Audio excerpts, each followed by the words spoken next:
Hello guys, আসসালামু আলাইকুম। আমরা আবারও চলে আসলাম অল্টো লাভারের পক্ষ থেকে। আজকে আপনাদের সাথে শেয়ার করব ভারতীয় মেডিকেল ভিসা নিয়ে। তো ভারতীয় মেডিকেল ভিসা আরও সহজ করেছে আপনাদের জন্য। যদি আপনাদের সব ডকুমেন্ট ঠিক থাকে তাহলে আপনারা ভিসা পাবেন 100%।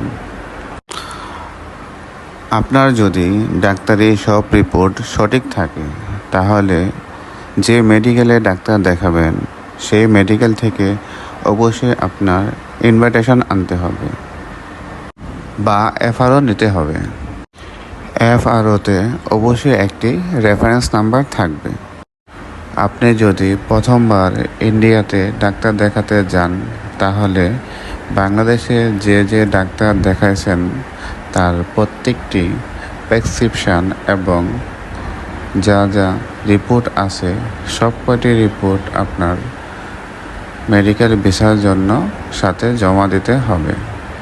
আর মেডিকেল ভিসার জন্য আপনার যেসব ডকুমেন্ট লাগবে তা হলো ব্যাংক স্টেটমেন্ট ভালো দেখাতে হবে, 6 মাসের পাসপোর্টের মেয়াদ থাকতে হবে, রঙিন ছবি 2x2 সাইজে দিতে হবে এবং আপনার ন্যাশনাল আইডি কার্ড এর ফটোকপি এবং আপনি যে বাসায় থাকেন সেই বাসার বিদ্যুৎ বিল অথবা গ্যাস বিলের ফটোকপি দিতে হবে। আপনার পেশাপত্র প্রমাণের জন্য চাকরিজীবী যদি হয়ে থাকেন তাহলে অবশ্যই এনওসি দিতে হবে। আর যদি আপনি ব্যবসায়ী হন তাহলে আপনার ট্রেড লাইসেন্স দিতে হবে। একজন মেডিকেল পেশেন্টের সাথে 3 জন অ্যাটেন্ডেন্স যেতে পারবেন। রোগীকে ট্রিপল ভিসা দিবে এবং সাথে যে অ্যাটেন্ডেন্স থাকবে তাকেও ট্রিপল ভিসাই দেবে। রোগীর সাথে অবশ্যই অ্যাটেন্ডেন্স সাথে যেতে হবে। অ্যাটেন্ডেন্স যদি একা যেতে চায় তাহলে সে যেতে পারবে না এবং একা আসতেও পারবে না। যতদিন রোগী থাকবে ততদিন ওই জায়গায় অ্যাটেন্ডেন্সও থাকতে হবে।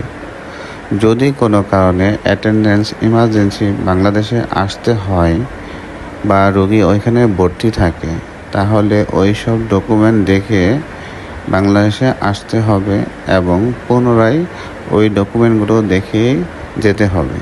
তা না হলে আপনাদের বাংলাদেশে আসার সময় ব্লক করে দেবে, আর যেতে পারবেন না এবং আসতে পারবেন না। সব তথ্য পূরণ করার পর আপনার একটি স্লট নিতে হবে এবং এই স্লটের জন্য একটি বড় অ্যামাউন্ট দিতে হয়।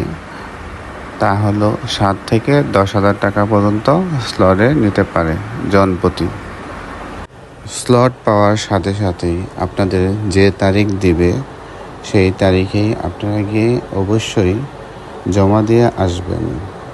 তো জমা দেওয়ার পর যদি আপনার সব ডকুমেন্ট ঠিক থাকে তাহলে 2 থেকে 3 কর্মদিবসের ভিতরেই আপনার ভিসা পেয়ে যাবেন ইনশাল্লাহ।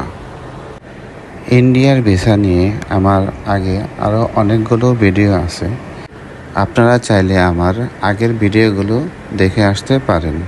আজ এই পর্যন্তই। সকলে ভালো থাকবেন এবং অল্টো লাভারের পাশে থাকবেন। আল্লাহ হাফেজ।